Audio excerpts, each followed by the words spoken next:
نبی کریم صلی اللہ علیہ وآلہ وسلم نے اللہ کی قسم اٹھا کر فرمایا، یہ سورت پڑھنے سے پہاڑ بھی اپنی جگہ سے ہٹ جائے گا۔ ہر پریشانی کا حل قرآن مجید کی اس سورت میں ہے۔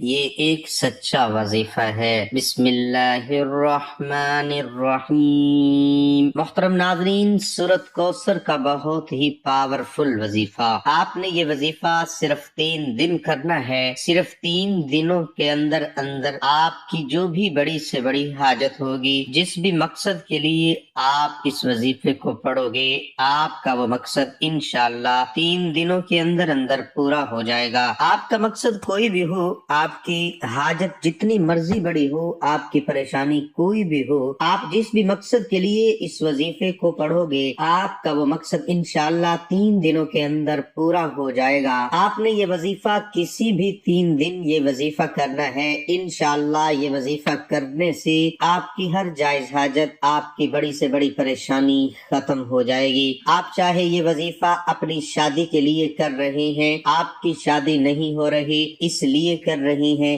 آپ کو اس میں بھی کامیابی ملے گی۔ آپ بے روزگار ہیں، آپ کو کوئی کام نہیں مل رہا، آپ اس کے لیے بھی یہ وظیفہ کر سکتے ہیں۔ آپ کے دشمن ہیں، ان سے چھٹکارا پانے کے لیے بھی آپ یہ وظیفہ کر سکتے ہیں۔ کسی کے دل میں آپ اپنی محبت پیدا کرنا چاہتے ہیں تو اس عمل کے لیے بھی آپ یہ وظیفہ کر سکتے ہیں۔ آپ کی کوئی بھی حاجت ہو، کوئی بھی مقصد ہو، آپ اس وظیفے کے ذریعے اپنا مقصد پورا کر سکتے ہو۔ آپ نے صرف 3 دن اس وظیفے کو کرنا ہے اور انشاءاللہ 3 دن کے اندر آپ کا ہر مقصد پورا ہو جائے گا۔ اس وظیفے کو شروع کرنے سے پہلے درود شریف لازمی پڑھیں۔ آپ نے وظیفہ کس طرح کرنا ہے؟ آپ نے سورت کوثر پڑھنی ہے۔ سورت کوثر قرآن پاک کی سب سے چھوٹی سورت ہے۔ یہ سورت قرآن پاک کے 30ویں پارے میں ہے۔ 3 دن آپ نے یہ وظیفہ کرنا ہے۔ آپ نے نماز فجر کے بعد اول و آخر درود شریف پڑھ لیں۔ آپ کی کوئی بھی حاجت ہے، کوئی بھی مقصد ہے،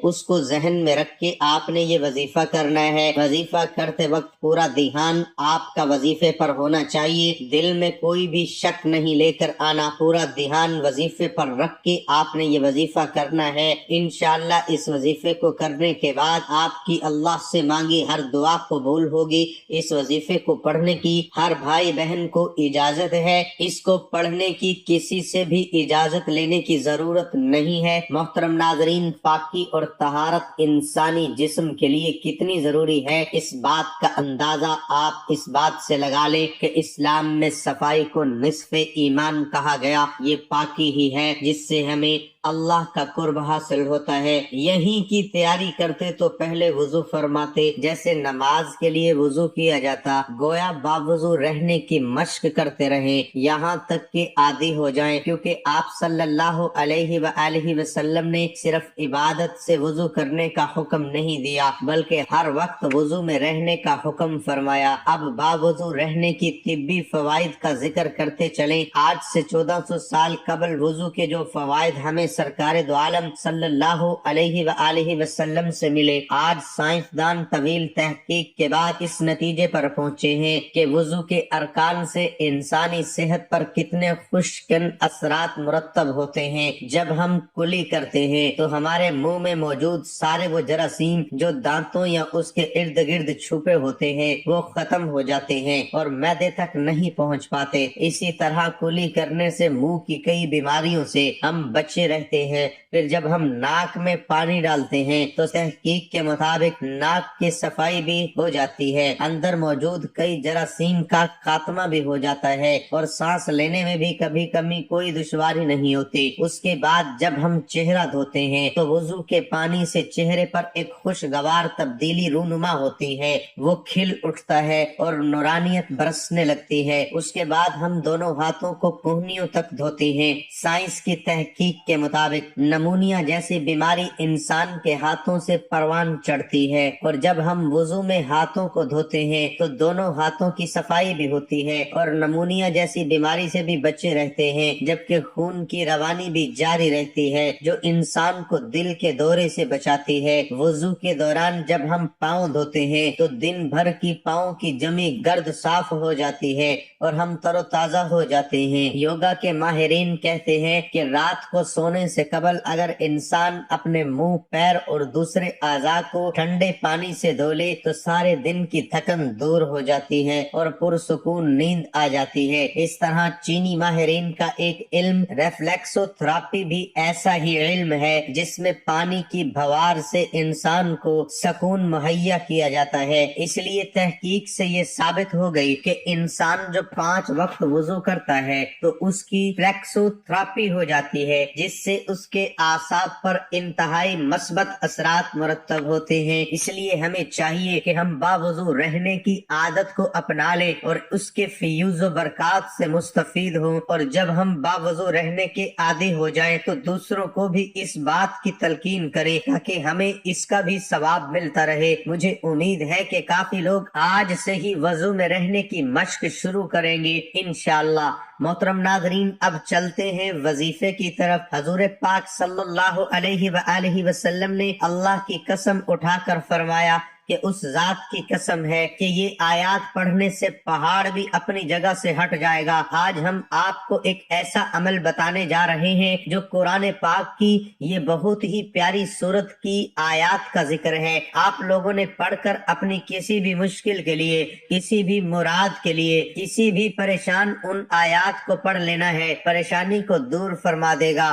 آپ لوگ خود اندازہ فرما لو کہ ہمارے نبی اللہ کے بعد جن کی سب سے زیادہ شان ہے، سب سے زیادہ ذکر کیا جاتا ہے، جن کے ہم امتی ہیں، انہوں نے ہمیں خود قسم اٹھائی ان آیات کے بارے میں۔ اگر ایک بڑے سے بڑا پہاڑ آپ کے سامنے کھڑا کر دیا جائے تو ہم تو اس پہاڑ کے آگے ایک معمولی سے انسان لگتے ہیں، ایک معمولی سی مخلوق لگتے ہیں، لیکن ان آیات میں اتنی طاقت ہے، اتنی پاور ہے کہ جن کو پڑھ لینے سے، جن کی تلاوت کر لینے سے یہ پہاڑ کو اپنی جگہ سے ہٹا دیتی ہے۔ تو پھر آپ کی پریشانی، آپ کی کوئی مصیبت، آپ کی کوئی بیماری، کوئی بھی ایسی چیز لے آؤ، وہ پہاڑ کے سامنے تو کچھ بھی نہیں ہوگی۔ اگر آپ سب لوگ آج کا یہ چھوٹا سا عمل کر لیں تو میری دعا ہے کہ اللہ پاک قرآن پاک کے اس عمل سے آپ کی اور سب کی پریشانیوں کو دور فرما دیں گے، کیونکہ نہ تو اللہ کا قرآن جھوٹا ہو سکتا ہے،